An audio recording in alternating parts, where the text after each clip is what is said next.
नमस्कार, हर्ष न्यूज की तेज गति वाली बुलेटिन छत्तीसगढ़ रफ्तार में आपका स्वागत है। चलिए शुरू करते हैं क्षेत्रीय खबरों की तेज बुलेटिन छत्तीसगढ़ रफ्तार।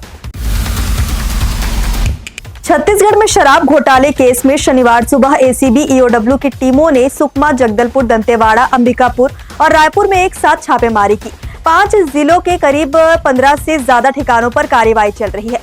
बताया जा रहा है कि जिन जगहों पर रेड की गई है वे सभी ठिकाने पूर्व मंत्री कवासी लखमा से जुड़े लोगों के हैं। सुबह 2 गाड़ियों में करीब 8-10 अधिकारियों ने दबिश दी। वहीं ईओडब्ल्यू की छापेमारी को लेकर सीएम विष्णुदेव साय ने कहा कि कार्रवाई लगातार जारी है। शिकायतें मिलने के बाद केंद्रीय और राज्य की एजेंसियां जांच कर रही है। जो भी दोषी पाया जाएगा उसे सजा दी जाएगी। बांग्लादेशी घुसपैठियों के खिलाफ लगातार कार्रवाई जारी है। दुर्ग पुलिस की स्पेशल टास्क फोर्स ने एक बार फिर प्रवासी बांग्लादेशी दंपति को गिरफ्तार किया है। बांग्लादेशी दंपति पिछले 8 सालों से कॉन्ट्रैक्टर कॉलोनी सुपेला में नाम बदलकर और कूटरचित दस्तावेज बनाकर निगरानीशुदा बदमाश के मकान में किराए पर रह रहे थे। पुलिस ने दोनों को गिरफ्तार कर न्यायालय में पेश किया है। बता दें कि 2 दिन पहले ही एसटीएफ की टीम ने सुपेला से एक बांग्लादेशी महिला को गिरफ्तार किया था, जो नाम बदलकर फर्जी आधार कार्ड बनवाकर 2 साल से भिलाई में रह रही थी। राजधानी रायपुर के दिल जयस्तंभ चौक से शास्त्री चौक तक प्रस्तावित स्काई वॉक प्रोजेक्ट का काम एक बार फिर शुरू होने जा रहा है। इस अधूरे प्रोजेक्ट के लिए राज्य शासन ने 37 करोड़ 75 लाख रुपए की मंजूरी मिल चुकी है। करीब 8 साल से ठप पड़े इस बहुचर्चित प्रोजेक्ट के दोबारा शुरू होने के साथ ही सियासी बयानबाजी भी तेज हो गई है। कांग्रेस प्रदेश अध्यक्ष दीपक बैज ने स्काई वॉक को लेकर भाजपा और पूर्व मंत्री राजेश मूणत पर सीधा हमला किया है। उन्होंने कहा, यह स्काई वॉक नहीं, कमीशन वॉक है। शहर में पैदल चलने वालों की संख्या लगातार कम हो रही है। ऐसे में लाइव ओवर की जरूरत है, ना कि स्काई वॉक की। यह सिर्फ पैसे खाने का एक जरिया था। छत्तीसगढ़ में मौसम ने एक बार फिर अपना मिजाज बदला है। भीषण गर्मी झेल रहे प्रदेशवासियों को अब तेज अंधड़, गरज चमक और बारिश का सामना करना पड़ सकता है। मौसम विभाग ने 17 से 21 मई तक के लिए ऑरेंज और येलो अलर्ट जारी किया है। इसमें 7 जिलों को ऑरेंज अलर्ट जबकि 11 जिलों को येलो अलर्ट में रखा गया है। इस दौरान तेज हवाएं चलने, बिजली गिरने और बौछारें पड़ने की संभावना है।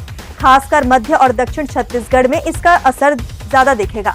वहीं तापमान की बात करें तो बिलासपुर 41.4 डिग्री सेल्सियस के साथ प्रदेश का सबसे गर्म जिला रहा, जबकि जगदलपुर 23.8 डिग्री सेल्सियस न्यूनतम तापमान के साथ सबसे ठंडा रहा। छत्तीसगढ़ के धमतरी जिले में 4 साल पुराना कंकाल मिला है। ग्राम भोयना के सुनसान इलाके में गत्ते का गोदाम, जो कि 3-4 साल से बंद था, शनिवार सुबह नामजोख करने के लिए कुछ लोग यहां पहुंचे हुए थे, जहां पर सेप्टिक टैंक खुला हुआ था और सिर के ऊपर का हिस्सा दिख रहा था। मामला अर्जुनी थाना क्षेत्र का है। लोगों ने तुरंत थाने में इसकी सूचना दी। मौके पर पहुंची पुलिस ने टैंक को खोदकर कंकाल निकाला और सावधानी पूर्वक एक-एक हड्डी को बारीकी से बाहर निकाला। टैंक की खुदाई के बाद यह करीब 4 फीट गहरा हो गया।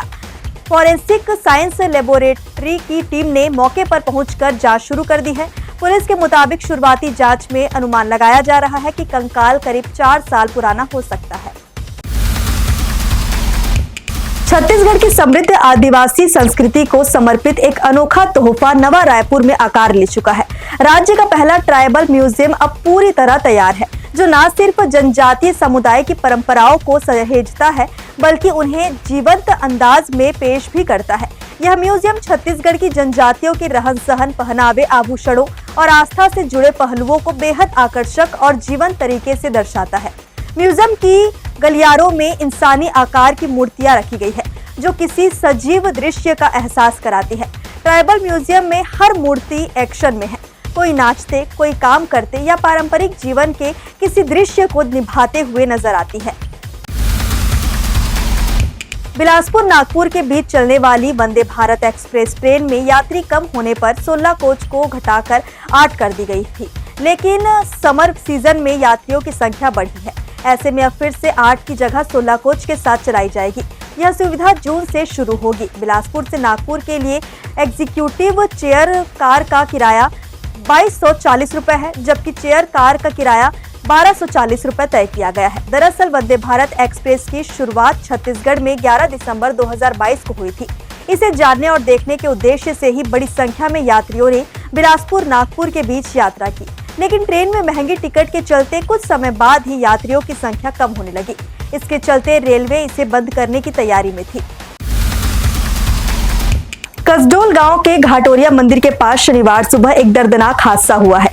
तेज रफ्तार ट्रैक्टर अनियंत्रित होकर सड़क किनारे जाकर पलट गया।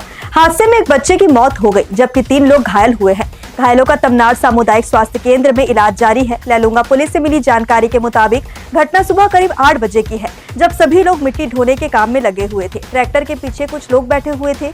इसी दौरान तेज रफ्तार ट्रैक्टर अचानक पलट गया, जिसकी चपेट में आने से 2 साल के तरुण की मौके पर ही मौत हो गई। हादसे में 3 लोग घायल हो गए। सभी लोग ग्राम तनवार के निवासी है।